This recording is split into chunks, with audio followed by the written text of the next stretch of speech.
So next up, guys, got a 2011 Komatsu FG25T-16 forklift. It's got, we're just right around 11,500 hours. Solid tires, guys. 42-inch forks.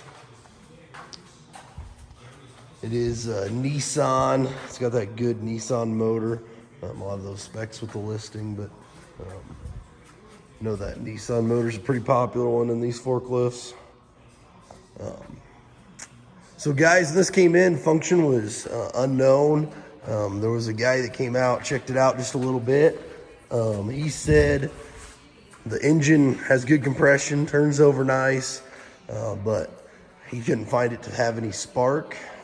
Couldn't get it to run. It was gonna be over a month to get it in to the shop. So seller said, just go ahead and put it on the auction. So you're buying it as is, obviously, but I think the motor is probably good. Just got some spark issues or something of that nature. So I'm here with Garrett. He's gonna turn it over, just show you it cranking over here. Kind of hear it cranking over there, guys.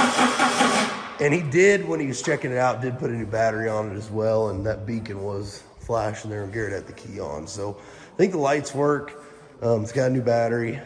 Don't really know what exactly is wrong with it, but can't get it to run. So buy it as is, where is, but pretty nice looking lift. 2011 Komatsu FG25T-16, 5,000 pound forklift, guys. Good luck with auction time and old 20 auctions.